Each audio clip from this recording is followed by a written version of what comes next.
We just got back from our cross-country road trip, and along the way we went to Plainfield, and people who know true crime will know this is Ed Gein's old stomping grounds.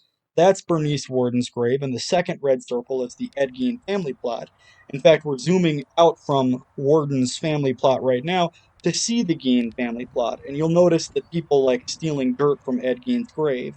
Please don't do this. Be respectful. The whole cemetery has a lot of interesting stones in it, and I'll talk about them in a minute. But Henry Gein, he was Ed Gein's brother, and after their father died of alcoholism, it left the two alone with their mother. And as they were clearing out woods using a controlled burn, the cops come because the fire's gotten too big, and Ed Gein says nothing of the fact that his brother's missing, and then he leads them to the body the next day. And when the cops said, "How did you know where he was immediately?" he kind of just shrugged and said, "Funny how that works." So a lot of people naturally think that that was the first kill. This is Augusta Gein, and once Henry Gein died, it left Ed totally alone with Augusta. And this is something that Ed Gein really wanted. He was in love with his mother. His father here died of alcoholism. His heart just gave out. And here again, the Ed Gein parents are. I'm surprised that their gravestone hasn't been stolen because Ed Gein's, this is his original one, but it was stolen as well. And you see people, they can't help themselves. They come here, they try to take the dirt, they do their weird kind of tumbler witch rituals.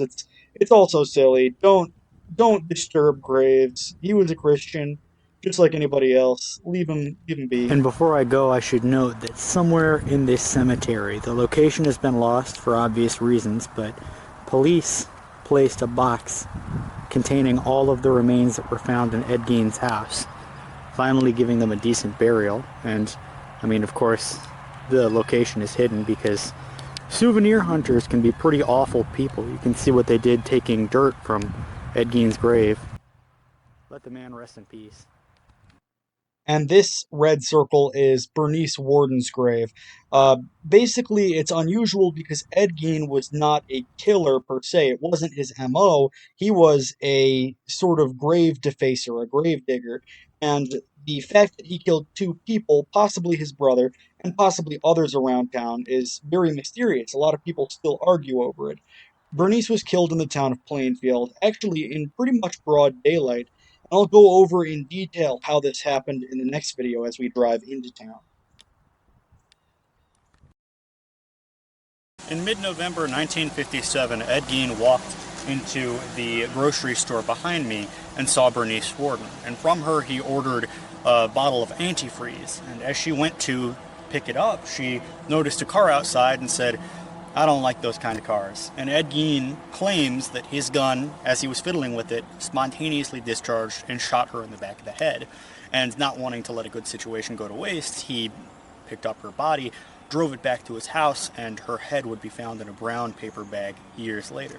It's also interesting to see the old opera house over there, because Ed Gein apparently did date somebody for just a few days, but found out that she didn't like living with her mother, who was a widow, and immediately cut the relationship off there.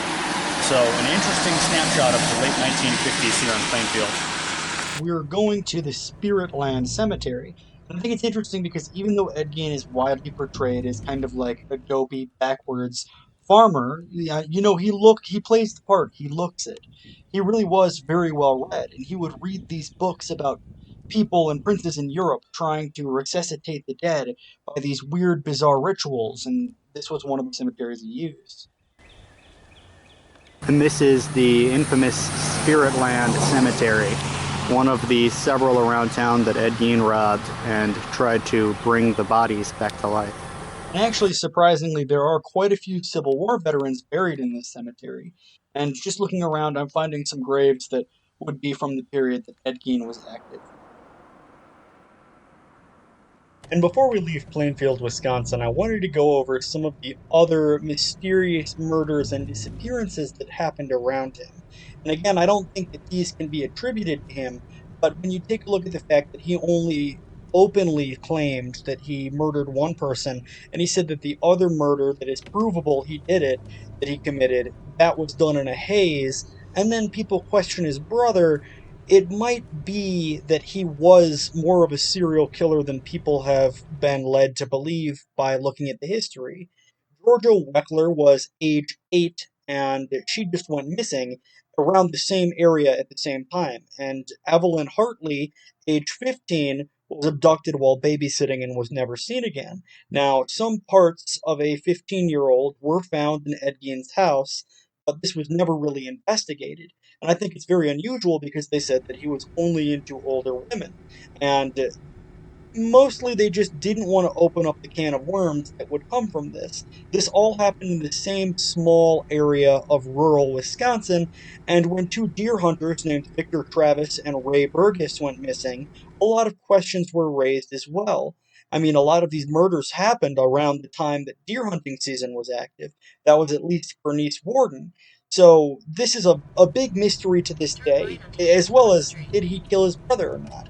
And moving on, we should talk a little bit about Ed Gein's house. I tried to find it. I wasn't able to actually get to it because I was using sort of GPS coordinates and I couldn't get out there. It was off the highway and it burned down 10 days before it was set to sell. And the history I think that is most fascinating about this never really talked about.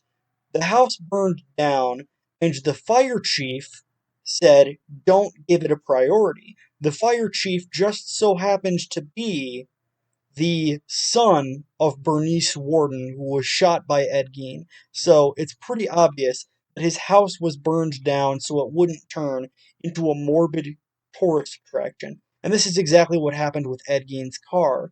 They turned it into the Ghoul Mobile, Ed Gein's Ghoul car. People would pay at sideshows to see it, and it too mysteriously vanished. And all of these people who were never investigated, combined with a lot of hush hush attitude, seems to point to the fact that this community just wants to let this stay in the past.